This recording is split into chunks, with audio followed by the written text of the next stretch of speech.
ప్రపంచ ఆదివాసీ దినోత్సవం సందర్భంగా సత్యసాయి జిల్లా ధర్మవరం మండలం రావుల చెరువు తండా గ్రామాన్ని ప్రత్యేక అధికారులు సందర్శించారు.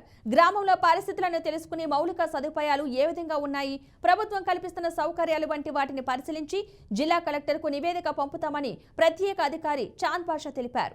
ఈ సందర్భంగా ఆయన మాట్లాడుతూ గతంలో 40 కుటుంబాలకు పైగా గ్రామంలో ఉండేవని, చాలా మంది వ్యాపార నిమిత్తం ధర్మవరం పట్టణానికి వలస వెళ్లారని తెలిపారు. ప్రస్తుతం కేవలం 12 కుటుంబాలు మాత్రమే గ్రామంలో నివసిస్తున్నారని తెలిపారు. వీరికి కావాల్సిన తాగునీటి సౌకర్యం కూడా ఇక్కడ లేదని, రావుల చెరువు గ్రామం నుండి నీటి ట్యాంకర్లు తెప్పించుకుంటున్నారని ఆయన తెలియజేశారు.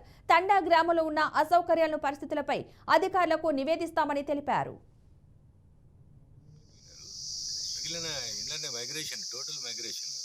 ఇళ్ళన్నీ ఖాళీగా ఉన్నాయి, తలుపులకంతా తాళాలు వేసి ఉన్నాయి. ఇక్కడ ఉన్న స్కూల్ కూడా మూసేసినారు.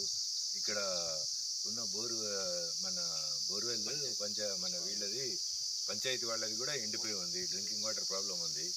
కావలసిన వాటర్ వీళ్ళు ట్యాంకర్ల నుంచి తెప్పించుకుంటున్నారు రావుల చెరువు మెయిన్ విలేజ్ నుంచి.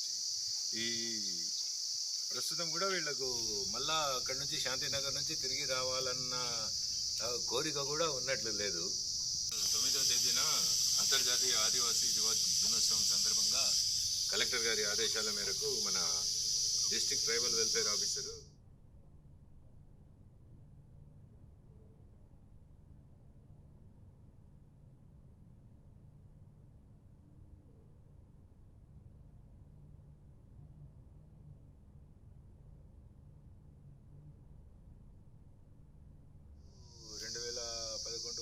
ఆ ప్రాంతంలో ఇక్కడంతా ఉండేవాళ్ళంట. సుమారు 40 ఇండ్లు ఉన్నాయి. దీంట్లో కేవలం 12 ఫ్యామిలీస్ మాత్రమే ఉన్నాయి.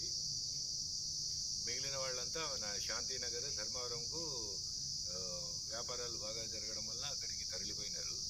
మిగిలిన ఇళ్ళన్నీ టోటల్ మైగ్రేషన్. ఇళ్ళన్నీ ఖాళీగా ఉన్నాయి, తలుపులకంతా తాళాలు వేసి ఉన్నాయి. ఇక్కడ ఉన్న స్కూల్ కూడా మూసేసినారు.